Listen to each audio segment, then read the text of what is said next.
Hey y'all, Lily here. It is Halloween, which makes it my favorite season and favorite time of year, both in life and over on Lily's Lore and Legends. I love Halloween. It's, like I said, it's one of my favorite times of year. I love spooky movies. I love horror movies because I think there's a difference between spooky movies and horror movies. I love, of course, the dressing up, the candy. I love it all. And it's my favorite time of year over here at Lily's Lore and Legends because I break away from my normal research routine to do something a little bit different and a little bit more fun.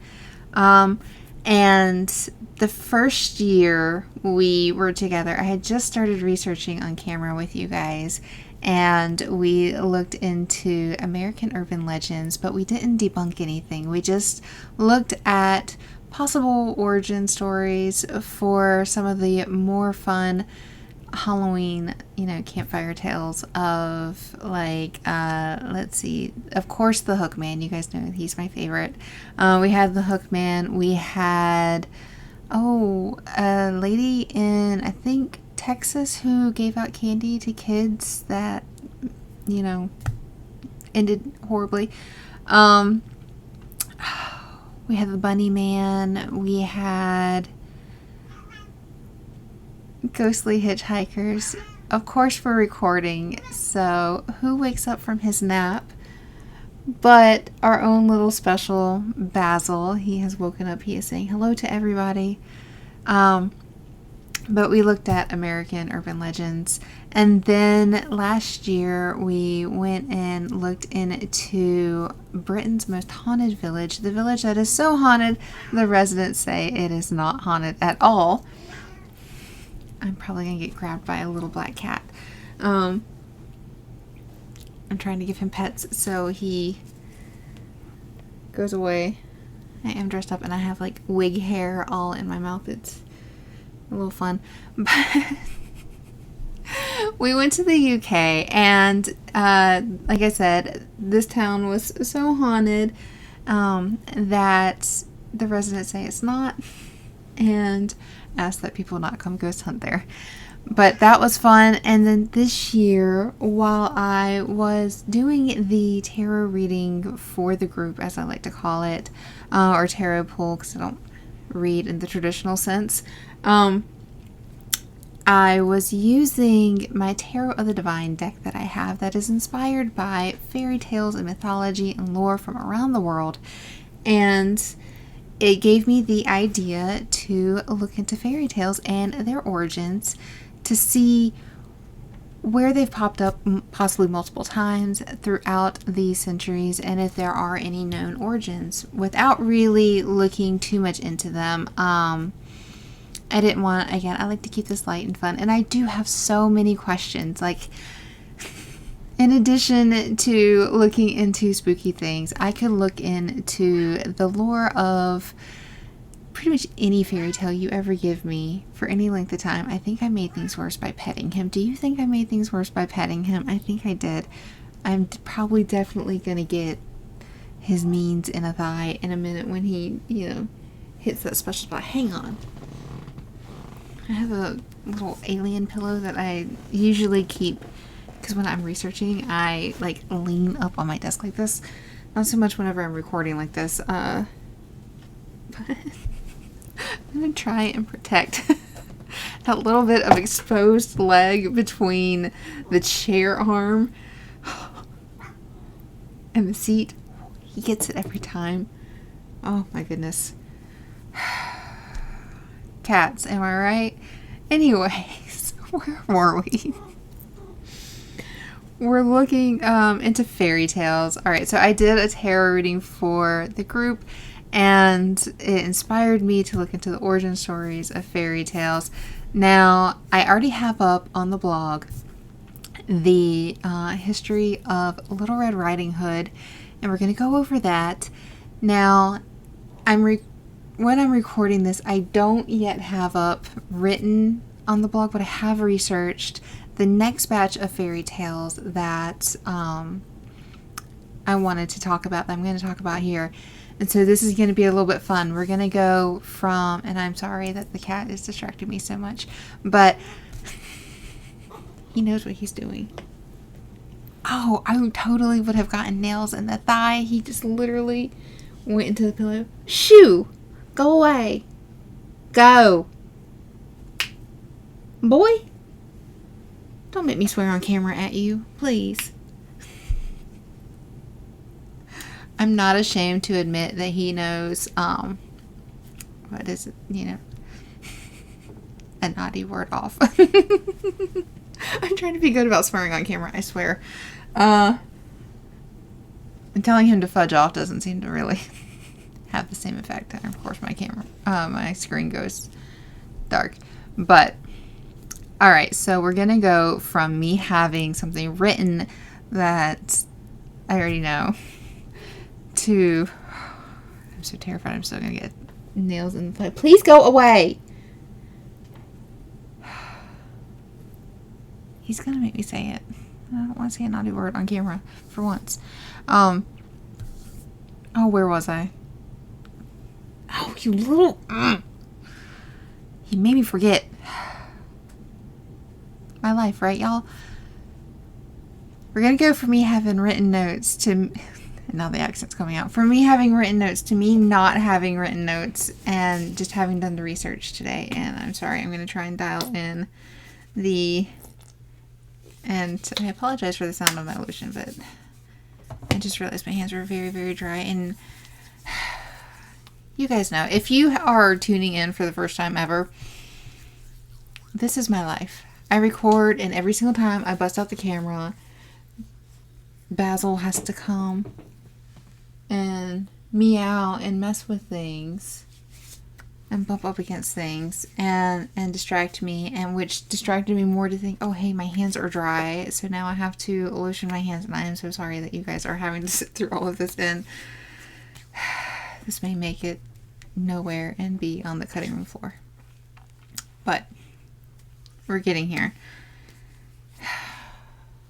I need like one of those things that can distract the cat whenever I'm recording, but inevitably it won't last long enough. I think we have one of those, he's at my feet now. There's nothing quite like the feel of something furry just brushing up against your legs when you're least expecting it. This is quickly devolving into nothingness. Alright, we're going to get away from cat topics, and we're going to get back on topic of fairy tales. You guys, I swear.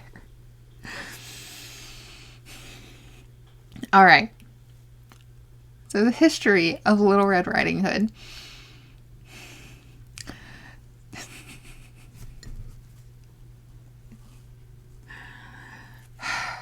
Y'all, I'm going to try and take a sip of my coffee without getting wig in my mouth.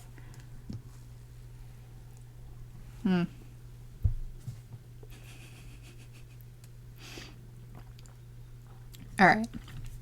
My coffee is almost cold at this point in time, because I have tried to do this a few times. I tried doing it through my webcam because that's what was set up and it was in the right spot for everything. And of course, I had technical difficulties, so now we're recording it off my phone. So hopefully we get this all done correct and perfect in this one go, because I don't think I have any more in me after this. We're going to try. We're going to try so hard though, right? Right? This is what we do here. All right. So the history of Little Red Riding Hood. This story actually dates back to a tale from the Middle East around the 1st century. It was an oral telling, and I'm not sure if it goes back further. As this is Halloween, I'm not researching as in depth as I normally would for things. This was just kind of like a brief little fun afternoon kind of research thing, and not a let's get sucked down the rabbit hole kind of thing, which you guys know I almost did, right? Like, it's just almost impossible for me to research something quickly and briefly. In fact, be so proud of me as I once again ramble. We're going to get back to where we were going, but when I researched this morning the stories for today that we're also going to talk about after Little Red Riding Hood, I literally did a very quick search, I think I lost one of the ones that I had pulled up. Not lost, but I think I closed out of it. It may have just been these. Of course, though, right, you guys? No. Yeah, no, okay. We're good. I thought I had 3 tales pulled up for today, but I only had 2. And I know exactly why I have these 2 pulled up, and we're gonna get there. But Little Red Riding Hood, as I said, it dates back to 1st century Middle East, to a story known as The Wolf and the Kids. And now this story does not actually involve human children, but it involves baby goats and the goat mommy. She goes off. When she comes home, she has this little phrase that she says to let her babies know that it is her. And the wolf learns this. She goes off for the day. He goes up to the door and he says the phrase. The children recognize that it is not their mom, and they don't let the wolf in. And when the mommy goat comes home, she says the phrase. They realize that's their mom, and then they tell their mother about the wolf, and she handles things. But it is, just one of those don't let strangers in kind of tales. And over on the blog, I do have 2 different versions of this tale, as it was originally an orally told tale. I definitely did not say that in a way that isn't any way grammatically accurate, but whatever, right? As it was an oral telling.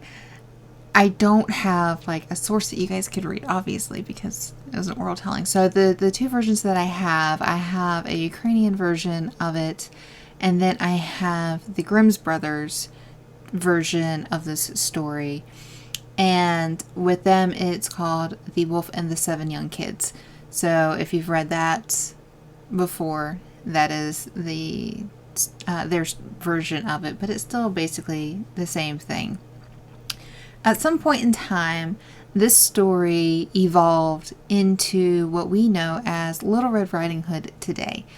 And in addition to the most famous version being the Grimm's, there are several other versions that came out around the same time and before, including the Tiger Grandmother, which is from China, and then the version that is in French that I'm not going to try and pronounce. We all know I have a hard enough time with the English language and getting those words said accurately. I'm not going to try with French and butcher that poor language, but it does translate to Little Red Riding Hood. Now, the story, from what I can tell, originally the version we know from the Grimm's Brothers was called Little Red Cap, but in my book and in most books now, it has been translated to Little Red Riding Hood, like the 1600s French version. And in case I didn't say it already, the version from China also came out in the late 1600s. So these 2 versions are roughly around the same. There are a lot of other versions from a lot of other countries, but what ended up being my most favorite version of this was actually one that I have in my books. And yes, I did touch my books because they're next to me, keeping me company, and you can hear me rubbing the cover. I have the Fairy Tales from Around the World, which, if you are familiar with fairy tale books and the fairy books, you have the red fairy, the blue fairy, the lilac fairy, the crimson fairy. Like, you have all these different fairy tale books based off different colors, and this one actually comes from the red fairy book.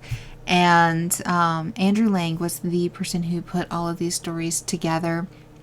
And the version of Little Red Riding Hood that is in the Red Fairy book is actually, I'm not quite sure how to pronounce this person's last name. I think it's Charles Morales. I'm not quite sure. The Lily can read, but she can't speak. But it's called The True History of Little Golden Hood, and I absolutely love it. The reason I love this one, you guys know I love just sassy humor, and it starts off so sassy with, this is the true version, the Little Red, because I actually wondered when I first started reading it, is this actually a Little Red Riding Hood story, just slightly different? And it actually says the versions of Little Red Riding Hood you have heard are not the correct ones. This is the real version.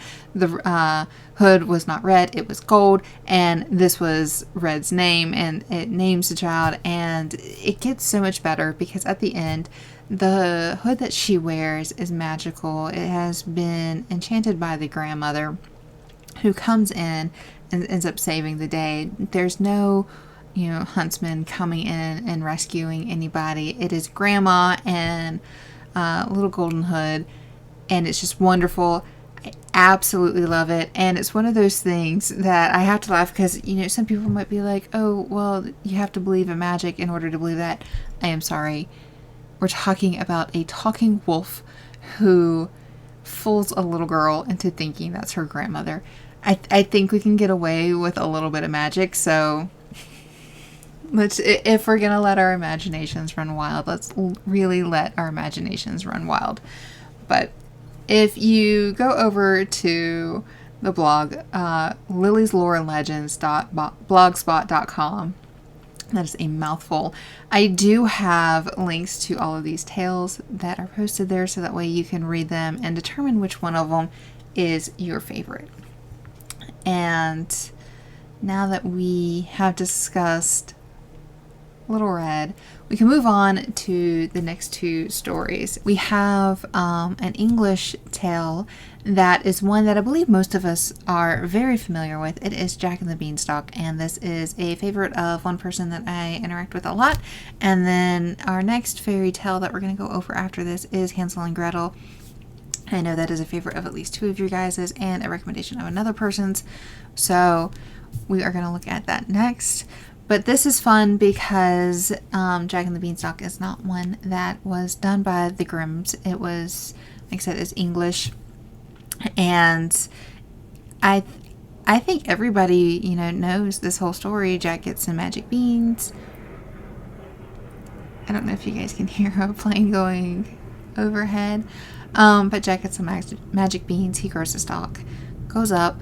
He ends up stealing from the giant, and the giant ends up following him down, and he kills the giant. And there you go. This story, it actually originates from, when you click on something or you move your mouse and it hovers over something and it pops up. Supposedly this story dates back to possibly as far back as 4,500 BC. So really, really old in some ways. And that was the boy who steals ogre's treasure. And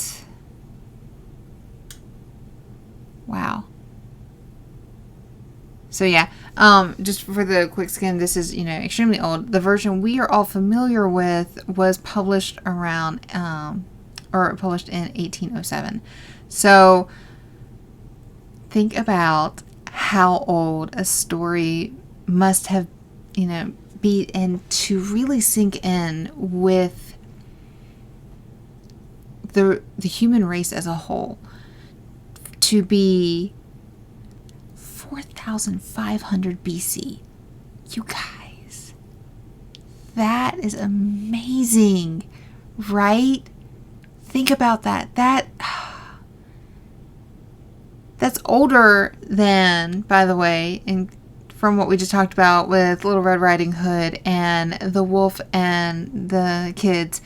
I thought that was a really old story. But you guys, this is even older. I love it. I love it. I hope you guys can see the happiness on my face because, again, I did not do a lot of quick research. I kind of skimmed this. I saw, okay, I see some origins. We're good. I have something I can go with. All right. Because I want this to be quick. I want this to be fun. And I don't want to have to think about it a whole lot. And I wanted to record. And now I'm seeing this. And it makes me so happy that this is what I ended up deciding to go with. And Jake, if you're watching this, thank you for telling me that this one was your favorite story growing up. So I got to have this moment of just absolute pure happiness of how old, again, this has to be this old. Oh, wow. Okay. All right. I'm going to have to move on a little bit. Wow. Okay. So again, the story we're familiar with, we have other versions. So again, 1807 for the version most of us are familiar with, but we also had the story of Jack Springens and the Enchanted Bean from 1734, and Henry Cole published under the pen name Felix Summerlee and popularized the tale The Home Treasury in 1845, and Joseph Jacobs rewrote it in English Fairy Tales in 1890. Okay, so actually, that version, the English Fairy Tales one from Joseph Jacobs, is the version that we are most familiar with today, and is believed to be closer to the oral versions than Talbert's, because it lacks the moralizing. That's interesting. And one of the things that I like about this one, I made a joke the other day on, I think it was my personal Twitter, about how the Grimm's brothers wrote a lot of stories about Hans, and and how I kind of want to do almost like probably like a April Fool's joke kind of post of who is Hans and why was he basically like Hercules in all of his trials. And oh my god, that actually would be kind of fun now that I think about it, like comparing Hercules and his trials to some. I'm getting off topic. I made that comment, but this did catch my eye earlier because Jack and the Beanstalk is the best known of the Jack Tales, a series of stories featuring the stock character Jack. So I find that just kind of interesting that I had that thought the other day, and then I see this little bit here when I was doing my research. So, and again, this was very quick research that I did. I'm sure there's a lot more interesting and in-depth stuff, and maybe one day when I run out of United States lore and legends, I will dip my toes fully into the fairy tale world and get all the origins for all of that and really do the deep dives the way that I do them normally the other 11 months out of the year. So this next story, Hansel and Gretel, I know is a favorite of at least two of you guys, and like I said, a recommendation of at least one other person. So I'm really excited to go over this one. It's always been, kind of a favorite of mine as well. You have brother and sister, they get lost in the woods. They stumble across a witch's cottage. She invites them in with the intentions of fattening them up and eating them. And then Gretel pushes the witch into the oven to save Hansel from being eaten, and they run home. The version most of us are familiar with is, of course, the Grimm's version, but like a lot of things, the Grimm's put out multiple versions of this story, and they're sometimes under different names. And then there's also two older versions. I do find this one interesting because it's also known as the Little Stepbrother and Little Stepsister. Once again, they were told this story at one point in time from William's wife and friend back before they, I don't necessarily know if it was before they were married, but it just always says future wife. So to me, that says, yeah, future wife. You guys, I'm scrolling through this. My brain is a bit fried right now, in case you can't tell. But I do find it interesting because so many of the Grimm's stories, it seems like they initially heard from her and then they just rewrote them and put them out. But this tale apparently emerged in the late Middle Ages of Germany. But let's see, there was written versions of it that started to appear in 1590. There are similar parts of this story, like the stones and the breadcrumb leaving, that were found in other stories that were French. And I think both of these that are noted might be French, but I'm not entirely certain. But there's a lot of other versions that kind of call back to this. Let's see if there's any others.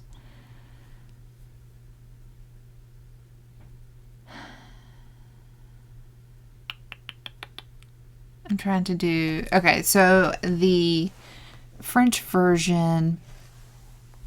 Oh, Lordy. Was published in 1697. I don't want to try and pronounce this poor lady's last name because I'm absolutely terrible with names. And I don't like to butcher things. Let's see... And this particular version, actually, interesting enough, the French version relates to Cinderella. We have a Russian version where the stepmother sends her hated stepdaughter into the forest. And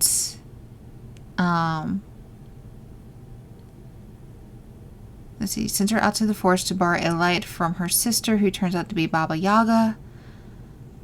Which is funny. I always felt like this had, Baba Yaga vibes, so that makes sense.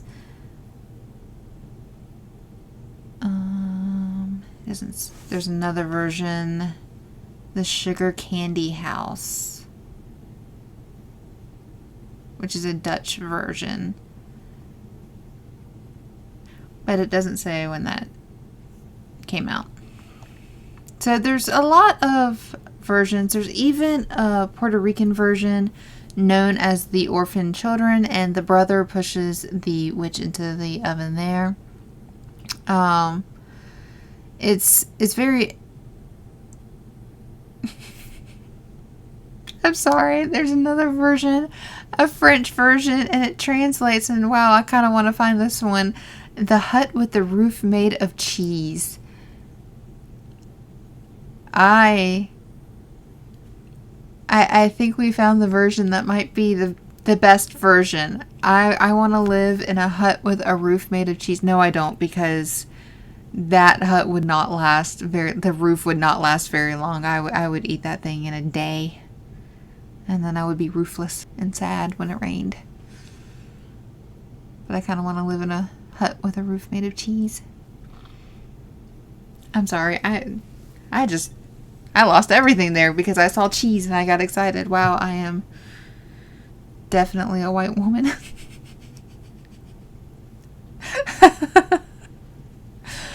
Oh, wow. Okay. So, you guys, again, I researched this morning very briefly. I won't even say this morning. I researched before I got ready. I knew what I was going to do. My brain is a little bit everywhere. I'm very glad Basil decided to leave me alone. I've been drinking my coffee off and on, and I think at this point in time, the last couple sips are just like ice cold, and I'm not ready to drink ice cold coffee. That's not iced coffee. But I don't even remember how many times it's taken me to do this today, because I have had technical difficulties throughout the day trying to get this recorded. If I've left anything off, if I seem very scatterbrained, please just know I love all of you very dearly, and I'm very happy that you guys are putting up with me being a bit scatterbrained and trying to pull this all together in a very quick fashion, because I cannot tell you how little I prepped for this today, and I feel very guilty about it. But the reason why I did this so fast, was because, one, I wanted to see how everything like looked on camera, because again, I am going to be streaming on Twitch on Halloween in my full costume throughout the afternoon. I don't want to say all day, because I do have stuff I normally do in the morning, so it'll probably be about 1 p.m. on for however long we go for. But I say 1 p.m., that is Eastern time. But we're gonna stream. We're gonna have the full Halloween costume get up. We're gonna have fun. We're gonna talk fairy tales. I don't know if I mentioned this already, but I did do the tarot reading for the week this week, and I had some thoughts about how the two cards that were pulled were connected, based off of not the cards themselves, but actually where they landed themselves in the accompany book Beneath the Moon, because that is not in order of the cards for like the suits and everything. It's in a different order. And then reading the two stories, I do have thoughts on how they relate. I don't necessarily plan on putting that out as a blog. It was just more of how you could take two stories and relate them and pull similar themes. So we might talk about that. We'll talk about these fairy tales. We'll talk about whatever fairy tales you like. Maybe we'll read some, or at least read some snippets of a few. In addition to streaming on Twitch, I do have my weekly vlog available to my Buy Me a Coffee members on the Tier 2 and Tier 3 levels. That is $3 and $5 respectively for each of those. And I try to put out a little quick vlog once a week just to give you guys a little insight on what it's like in my life and take you guys around with me when I am out and about, as well as a little behind the scenes look at what it's like when I am doing both these recordings, when I'm doing my regular research, this kind of research, and just anything that kind of comes up. If you guys think that I ramble a lot here, I have gotten some good old rambles down on the vlog. I do have all of this over on, let's see, liliesloreandlegends.blogspot.com. That is where I put all the written out. Again, all these links are going to be down in the description. We have our Discord community that I hope you guys join. I'm going to have the link to that down in the description, and I'll also pop up the QR code on the screen for you guys to be able to join us over on Discord for free. I love talking lore with you guys. I love getting your insights and just in general having fun over there. What else do we have? I think that's really it. Yeah.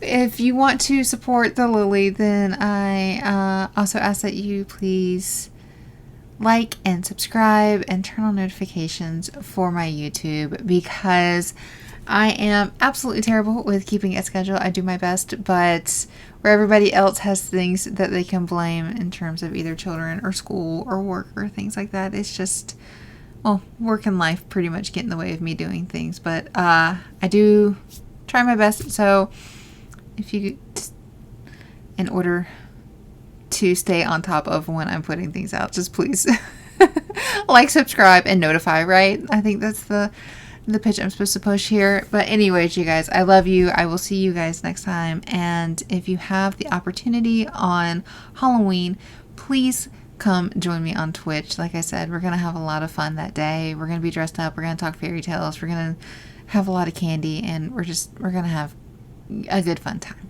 But until then, you guys, stay spooky.